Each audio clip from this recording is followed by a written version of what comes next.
Hello and welcome to Fantasy Premier League, the D in its journey. I've got Alan back for the FPL pod today. Alan, how are you? Yeah, do you know what? I'm not too bad. A bit of a cough. I think I might be getting a bit of a cold because it's coming into winter now. But apart from that, I'm all good. That's good. That's good to hear. I mean, I'm the opposite. We're heading into some hot weather. We've had wild fluctuations in weather over here. This week alone, we've gone from like 38 degrees down to 30. Today is going to be 32, and then tomorrow is going to be 40, and then it's cooling off for Ashley's 30th birthday party on Saturday at 31. So the weather's getting warm here, and the pool is ready to go. Oh, you're making me jealous. You're making me want to book some tickets and jump on a plane.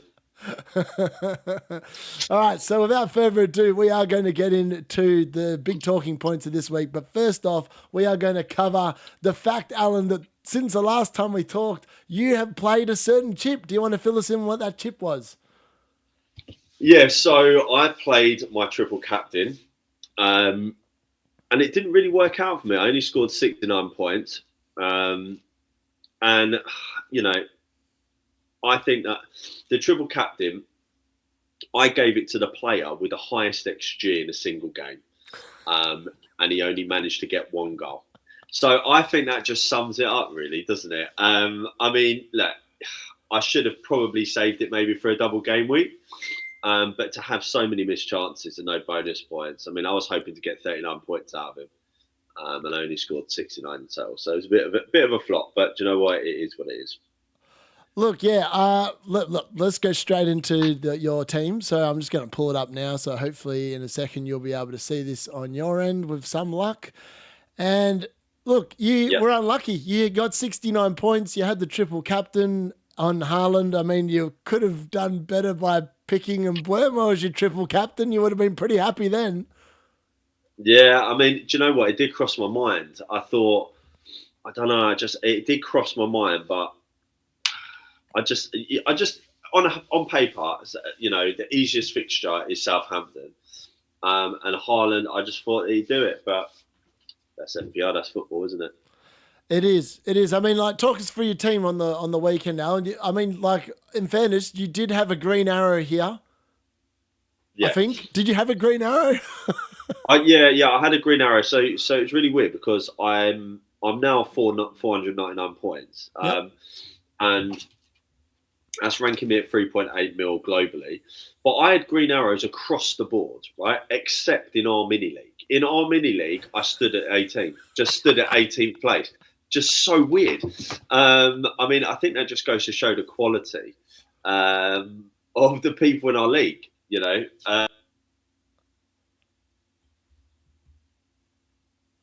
Yeah, we've been pretty good. I think we've just lost Alan there very briefly. We'll bring him back very shortly. He has disappeared. He is back. There we go. All right, continue, Alan. That was really weird. Yes, I was just saying that across the board it was green arrows, apart from in our mini league where I stood at 18. And I don't know what that's down to. I don't know whether it's down to us doing very similar things, or just the quality, of the people in the league. But everywhere else I rocketed up, apart from in our league. So odd. I suppose the one question I've got for you is, why did you play Semenyo against Aston Villa over Delap against Brentford? Do you know what? I actually don't know. I think I just felt I just went with my gut. I just thought Semenyo would do all right. I don't know why. In hindsight, it was a bad move. He was the only one to score any points on my bench. So it was just one of them. It's sometimes you get it right, sometimes you get it wrong. I tend to get it wrong more. But yeah, it was just a gut. It was just a gut feeling. Nah, that's fair. And look, you actually called the goalkeeper right. You played Flecken over Raya, and Raya got 0 points and Flecken got 1. So well done. At least it's the small wins in life, right? The small wins. So he's still in your team, and he got a clean sheet. What the hell? Woo! Yeah, I know. That was a bit of luck. So look, it balances itself out. It's just a bit of luck sometimes with certain things, and certain things come off for you. But I try not to beat myself up because I've always said FPL is bad for your mental health. And it's because you beat yourself up so many times, like you think, oh, I wish I shoulda, woulda, coulda, I should have done this, I should have done that. At the end of the day, it's a game and it's meant to be enjoyable. And, Mbomo, 15 points, wonderful. Salah come through with 10 points, great. Gahey, great. All these wins, there's a couple of flops in there. But overall, I'm happy with it. I'm happy with it.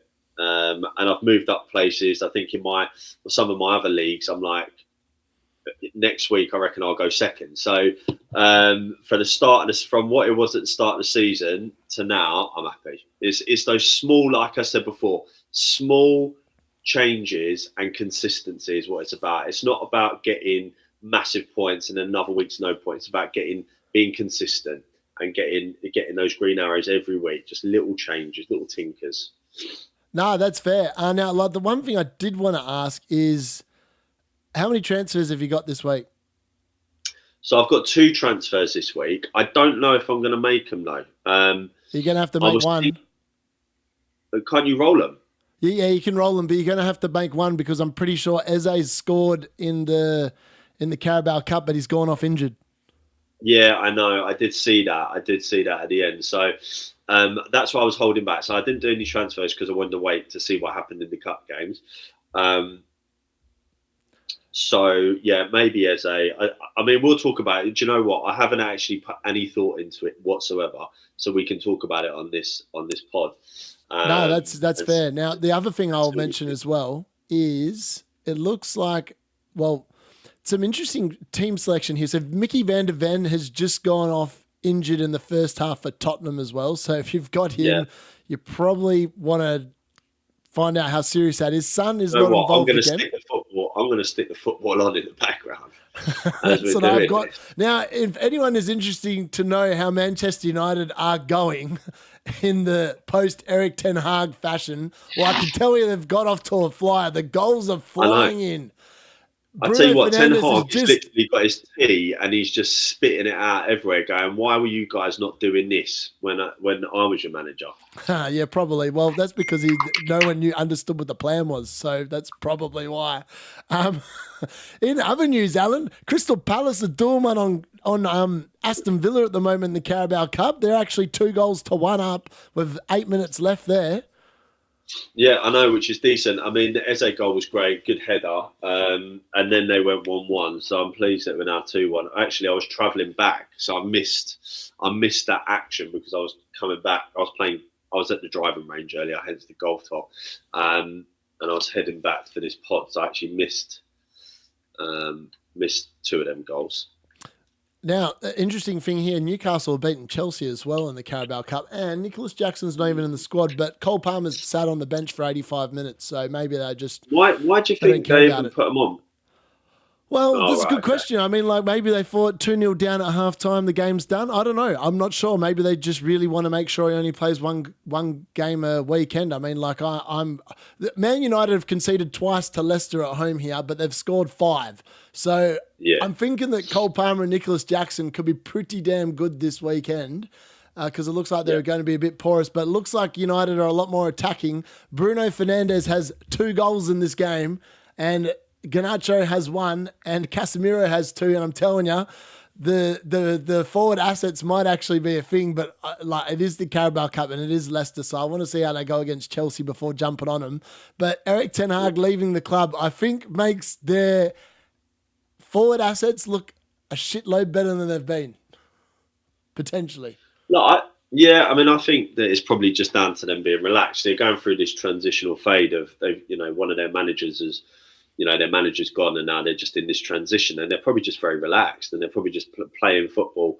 Like all these players, these professional players, they love the game. They just want to play football, and I think they probably feel quite free at the moment. They're just, they've got no worries or inhibitions, and they're just playing how they want to play, and that's probably why they've just banged in a load of goals against Leicester. It's just a shame they didn't do it earlier. Otherwise, Ten Hag might still be in the job. We don't want him in the job, mate. Football's horrible. So I was joyous on Monday night when it got announced. It was about bloody time. Yeah, I know. You were definitely going on about his game plan for ages. But yeah, I've got the Palace game on now, so I've got that in the background. So hopefully we hold on to this 2-1. Have you got any money in your transfer, like available funds, or have you got nothing? Yeah, let's have a look. So I've got transfers. No, I've got nothing in the bank. Nothing in the bank. 2 free transfers. I reckon Eze for Garnacho could be a move. I'm just throwing that one out there for you. It's a bit of a freebie. Yeah. Why? What is this other league we've got? Manchester Chat. Right. So the Manchester Chat is just for me, you, Ollie, Tom, Darren, and Diesel, and right. Okay. We just wanted to do it so we had a little league just for ourselves, so that way I'll win a league, guaranteed. You're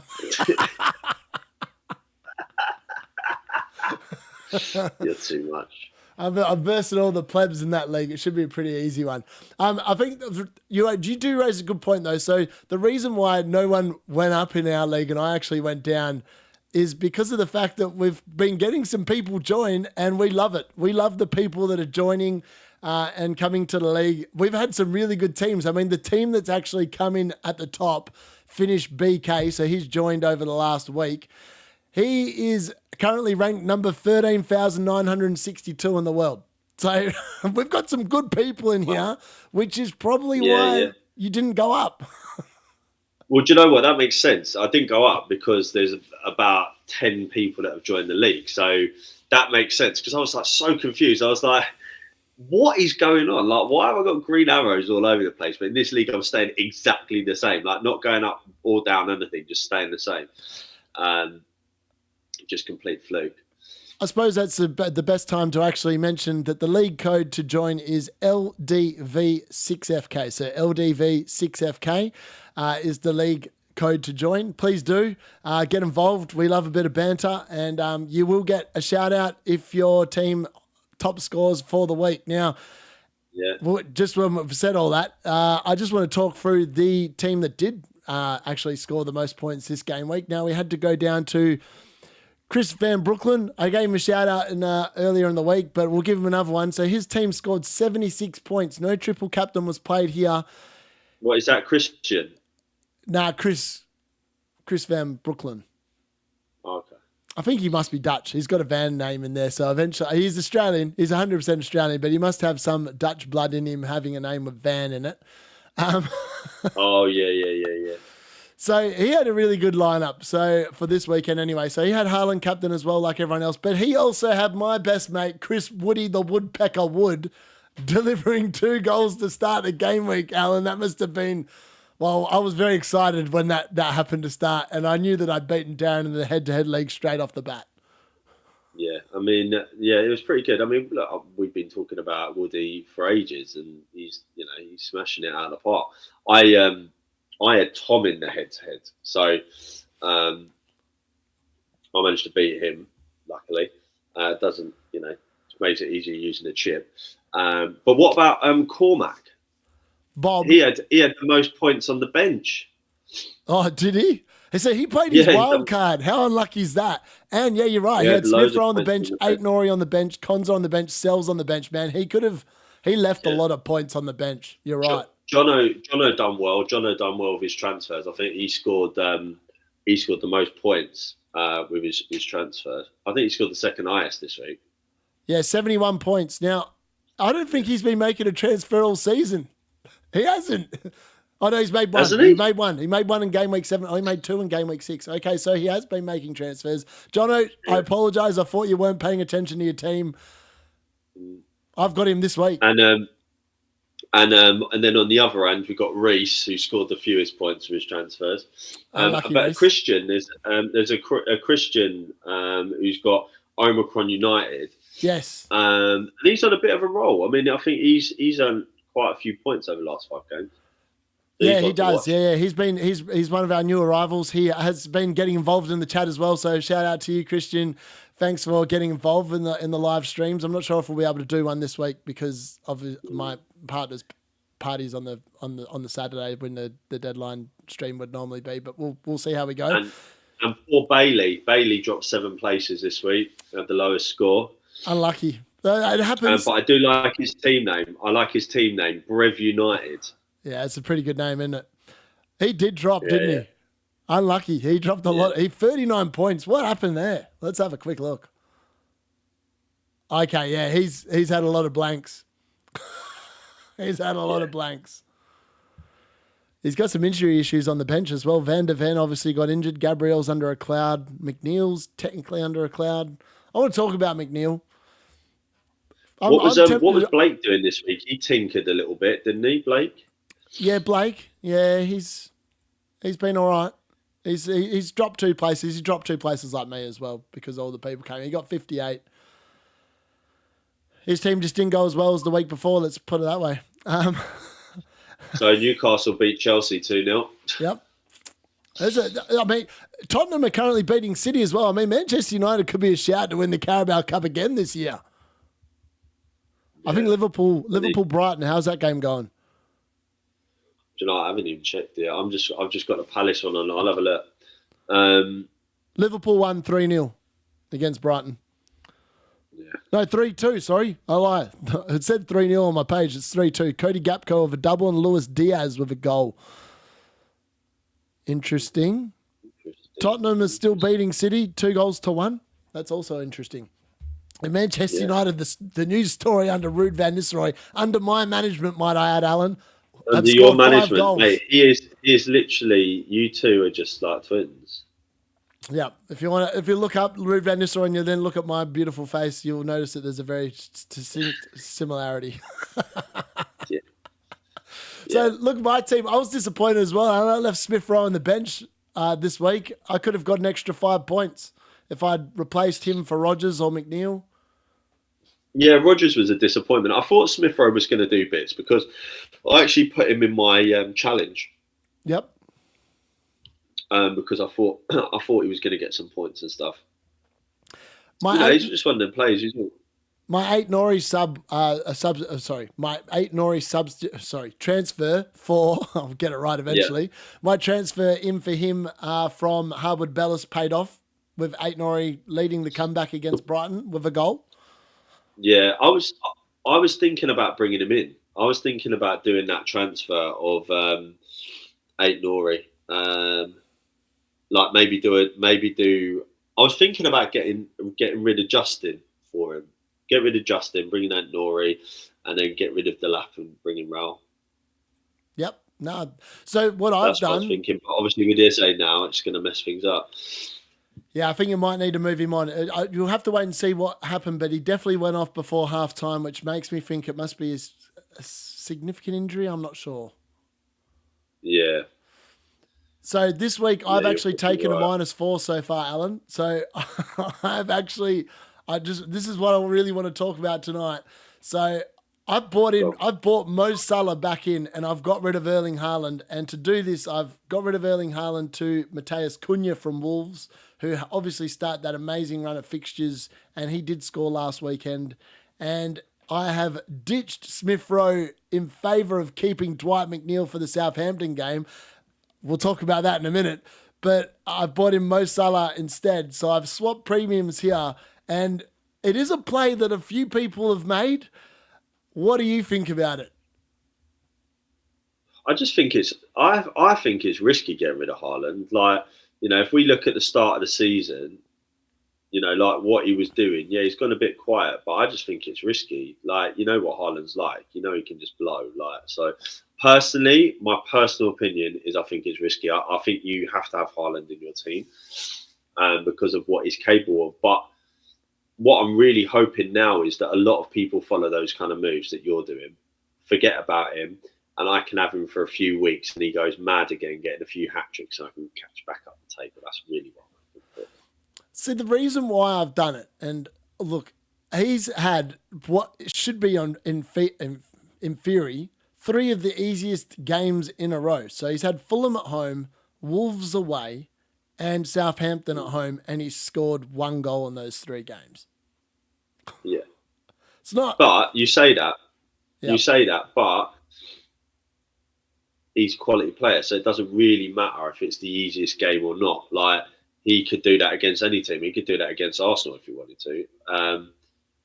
That's what I just think. I just think I'm keeping it simple and just looking at the stats. At the end of the day, in the Premier League, he's your best striker. So that's it. But if I told you that Chris Woody Woodpecker in the last 4 weeks has scored 30 points compared to Haaland's 12, what would you say to that? Well, I'd say you're very lucky that you brought him in early. But you were also thinking about weren't you thinking about upgrading him to Jackson? Look, Woody Woodpecker, yeah. Look, as I said, if there's some hint of any price rises of the players that I've come up with, like my wildcard draft that I did yesterday, if I get a hint that any of those players are going up, I might just pull the trigger, because at the moment I've got Dwight McNeil with a yellow flag. Apparently, he did go off injured. I saw him limp off in that game. Chris Wood also limped off in the game, but I wasn't concerned about that. It just looked like a knock. He's literally put ice on the top of his foot, and you could tell it wasn't like an ankle or anything. So I think Chris Wood will be fine, and I really want to keep him for the West Ham at home fixture. I actually want to keep Chris Wood until, realistically, so in game week 12 is when Nicholas Jackson starts his amazing run. However, Chris Wood has Ipswich at home in game week 13. So in reality, I really want to keep him to the end of game week 13 before they go to City away in game week 14. That's when I want to offload Chris Wood. And I do like the look of Nicholas Jackson, and I really want to bring him in probably 5 weeks' time. That is the initial plan there. However, Dwight McNeil here I've already got him earmarked to go for Saka over the next 2 weeks. So Saka will be in this team, provided he doesn't get injured, by game week 12. So the option here is I take the -4 this week, and I've already got the -4, or I play the wild card this week, in which case I would get no -4.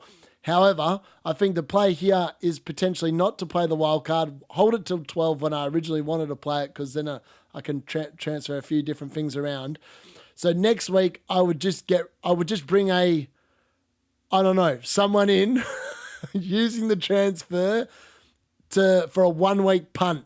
And I don't know who that is. It could be a Jared Bowen on a 1 week punt. I'm not sure. Whoever's got the best matchup, I'm going a 1 week punt next week. And the reason why is because I think that Dwight McNeil, if he is fit to play, he's got Southampton this week. And surely Dwight McNeil will return against Southampton. Yeah. I'm not sure. I think you're right. I think you're right that he will return. I think you're right.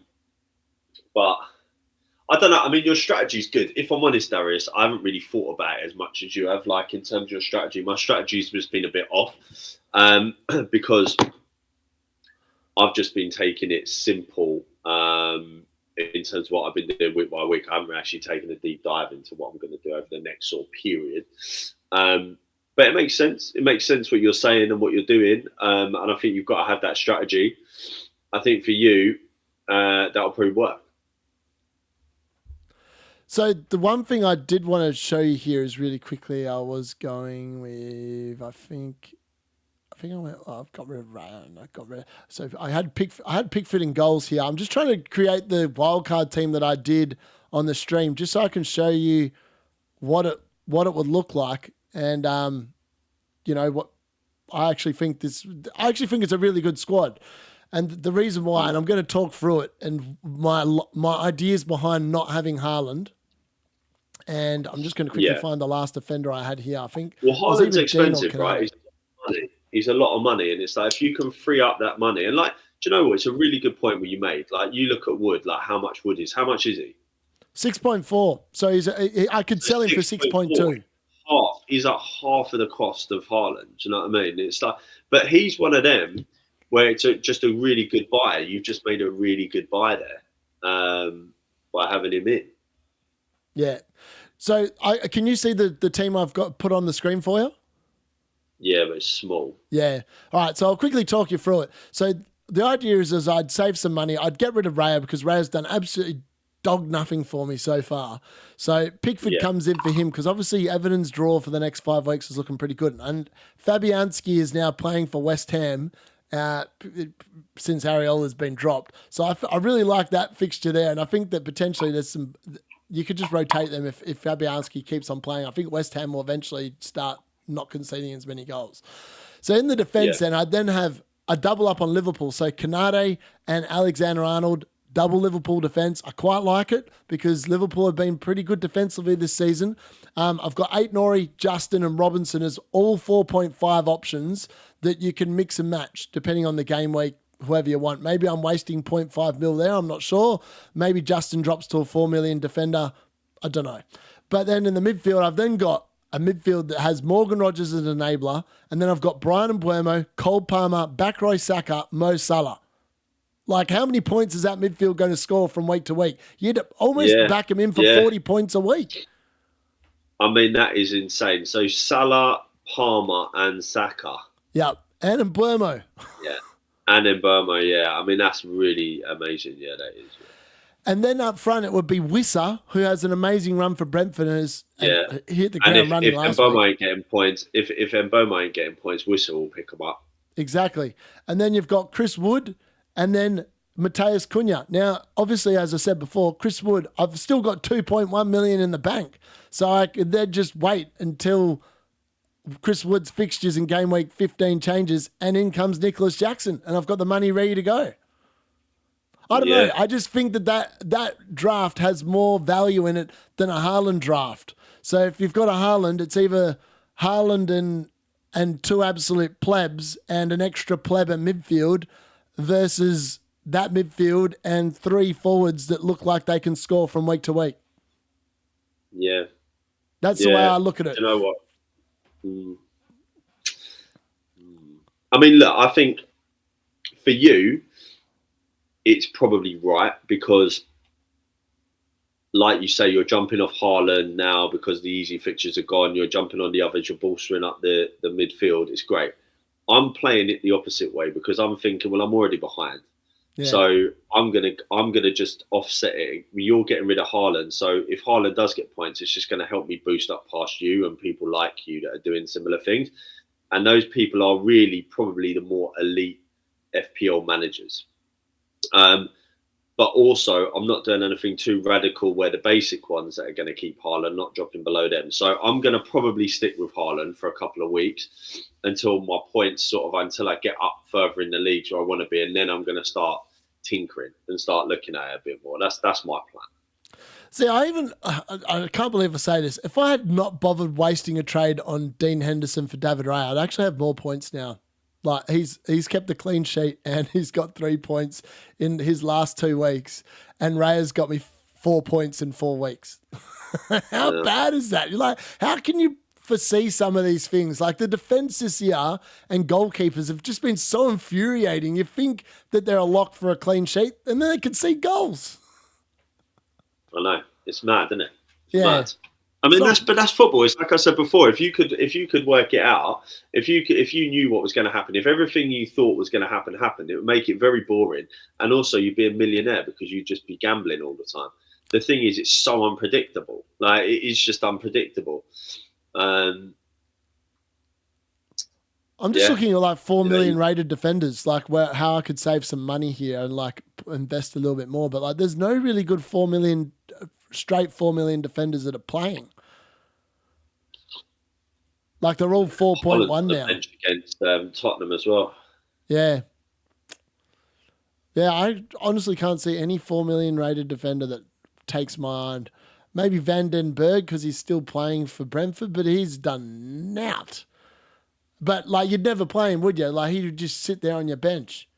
But like I feel like if you had 3 4.5, what are you trying to do? You're trying to free up some stuff. Well, yeah, I was like, if I have 3 million, I could then swap a Chris Wood for a back to an Ollie Watkins. Yeah, but the thing is, do you think there's more value in having a Watkins over a Chris Wood? I mean, Chris Wood's in great form at the moment. Like the extra money. He is now, but as I said, that run of fixtures coming up, I don't like the look of it. The thing about FPL, the way you get ahead is trying to jump off a week before everyone else starts jumping off. So that way you get the maximum price for your player and they don't drop and affect your selling price, and then you can jump on someone else that you think is going to be hot. Well, I mean, see, I think jumping off of Jackson. Well, I don't know. When's his run start? When's his good run start? Jackson's run starts in I would say that you could even bring the only dud game is Arsenal at home next week. And Arsenal have been conceding goals, so I'm not too scared about that game. I feel like you could bring Nicholas Jackson in this week. They've got Man United away, Arsenal at home. Then the dream runs upon you. Leicester away, Villa at home, Southampton away, Spurs away, Brentford at home, Everton away, Fulham at home, Ipswich away, Palace away, Bournemouth at home, Wolves at home. It's a pretty damn good run. Yeah. And do you know what? I think Chelsea are coming together now. I mean, I know they just lost 2-0 against Newcastle, but it was a change team, very heavily rotated team. I just think that they would just, for them, they don't really care about the Carabao Cup. I think they just want to do the Prem, and I think they're looking all right. The other thing I was actually thinking of in this draft is I could just stay with the 3 cheap forwards and just rotate them. I could then get rid of Morgan Rogers. Hear me out here. I'm going a little bit left field. But you could get in a Jared Bowen. Yeah. And he's been pretty good the last few weeks. Bowen's quality. We know Bowen's quality. He's returned in 5 of 9 weeks. He's just consistent. Yeah. No, I like Bowen. And his run's pretty good coming up. I mean, they've got Forest away, Everton at home, Newcastle away. I mean, they have got Arsenal at home in game week 13, but he has a habit of scoring against Arsenal. And then it's a pretty good run from there, through to game week 19 when they've got Liverpool and then City. But they've got Leicester, Wolves, Bournemouth, Brighton, Southampton. That's a pretty good run for a West Ham player that is going to be involved in the goals when they score them. Yeah, definitely. No, that's a decent run, and you know what he can do as well. He's a serious player. So he is. He's only owned by 6.1%, which I find hard to believe with the season that he's put together so far. He's definitely been flying under the radar. Yeah, which is strange because he's a decent player, and he got loads of points last season. Yeah, I think I like that move. I think that's a good shot. Yeah. Now, the other thing I wanted to mention, so look, that is what the kind of lineup I'd go with there anyway. And I feel like that's, if you remove Haaland from the equation, you can literally slam your midfield with 5 quality players. And midfielders in general, if they pop off, they are going to score you more points than the forwards. And if you can still afford to have Wissa, Cunha and Wood, you're probably realistically not going to play all 3 of them in a given game week. You're going to pick probably the best 2 each week and play them. So I think that's definitely something to consider for people out there wondering why I've jumped off Haaland. This is the reasoning behind it. It's not so much that I wanted Mo Salah back in my team. And yes, I want Mo Salah back in my team because his bonus points this year, he's already got 16 bonus points in 9 games, Alan. And last season, he had 25 in total for the season. He's 9 off that, and we're only 9 games in. Blimey. And the reason do you think that's why... because they moved him into a different position? No, it's because they changed the way the bonus point system works. So if you have shots on target, and Mo Salah generally has shots on target. He's not one of those people that puts it wide more than he puts it on target. If you have shots on target and your defenders aren't getting the same amount of points in the standard level, that means you're going to get more points as in the bonus points index. And Mo Salah has been getting that one chance a game that he's been burying. So he gets his 1 goal and then ends up getting the 3 bonus points as well. It's mad. Not bad. If you look at his things here, so first week of the season, 1 goal, 1 assist, 3 bonus points. Second game, 1 goal, 2 bonus points. Third game, 1 goal, 2 assists. That was against United. Massive haul, 3 bonus points. Bournemouth away, 1 assist, nothing that week. Wolves, 1 goal, 3 bonus points. Chelsea, 1 goal, 1 assist, 2 bonus points. Arsenal, 1 goal, 3 bonus points. Mad. Yeah. He's been racking them up. I mean, his expected goal involvement has actually dropped year on year, but the quality of his chances and the fact that he's getting that 1 goal is just meaning that his bonus points value, he's like just racking them up. Insane. I mean, Cole Palmer in comparison has had, he's had a few bonus points as well, but he hasn't had as many as Salah. He's only had 4, 7, 9, 12 bonus points in comparison. And he had that week, obviously, where he had that 25, the 17. In the week where he got Wolves, where he had that 3 assists and 1 goal, he only got 2 bonus points because Mad Wakey obviously got 3. Mad. Yeah. That Insane. is crazy. Imagine triple captain in Palmer when he got all them goals. Oh, that would have been amazing. Well, see, that's what I mean. Like, I have obviously saved my triple captain. I'm still doing the old-fashioned method of trying to play it in a double game week. I'm not sure how it's going to look. Yeah. I don't know what the mystery chip's going to be, so that might throw a spanner in the works. But at the moment, I've got my triple captain chip ready for a Cole Palmer double game week. That's when I'm intending on playing it, because I feel like if there's a player that can pop off and just be a greedy man, it's him. Yeah, I mean, really, yeah, right. But you want to save for the double game week, because even if it flops on one game, you still got another game as a backup. Yeah. That's it. All right, now let's go to the games for this week. Let's go to I think we go in here, pick team. Yeah, all right, fixtures. Newcastle at home and Arsenal are travelling there. What's going to happen? Arsenal are going to whoop them 2-0. Yeah. I'm hoping that David Raya keeps a clean sheet, man. That dude owes me some points. If he doesn't get some points between now and game week 12, I'm telling you, he's gone. He's going to be out of the team. He's going to be see you later, mate. You're harsh. You're a harsh man. You got to deliver or you're out. Bournemouth against City. Bournemouth against City. City are going to beat them. Are they? Yeah, Bournemouth. Yeah, City are going to beat them 3-1. 3-1. Yeah. I'm going with a shock result here. I reckon Bournemouth are going to do them 1-0. Perfect.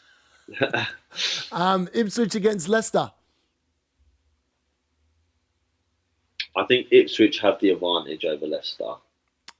I think Vardy will score because Vardy always scores. I reckon it'll be a 3-2. Yeah, I reckon there's some goals in this game. I reckon it'll be high scoring as well. Yep. Yeah, 3-2. 3-2 Ipswich. Ipswich and Jewel win as well. I reckon this could be the week. Liverpool against Brighton. Liverpool are going to beat them. 2-1. Yeah, I reckon it might be 2-0. I reckon Mo Salah with a goal and 3 bonus points. Lock it in. Nottingham Forest against West Ham. Forest against West Ham. I think Forest have got this one. Chris Wood hat-trick? One. You wish. No, I think it'll be 1-0. Yeah, Chris Wood goal probably and 3 bonus points. Yeah. Southampton against Everton. Everton will do it. I think Everton will do it. They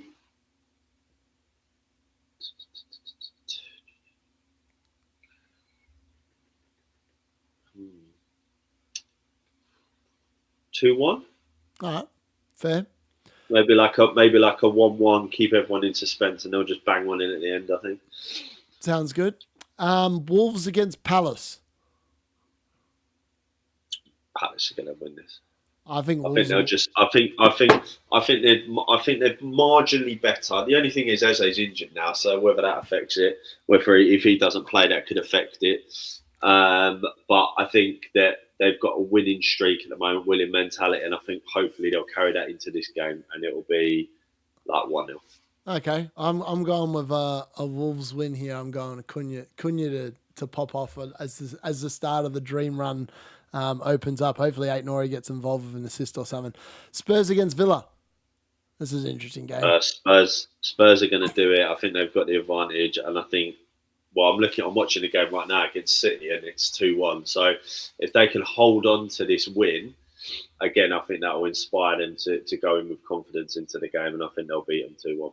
The only query I've got here is that Spurs, their playing their full strength lineup currently, and Villa rested half their team against Palace tonight. So just keep that in mind. I think Villa will probably win because of it, and I think that Ollie Watkins will probably get a goal because he's going to be playing against a Mickey van de Ven less Spurs team, and Spurs can't defend as it is, let alone with probably their quickest bloke out versus Ollie Watkins. I can see some Ollie Watkins goals now in this game.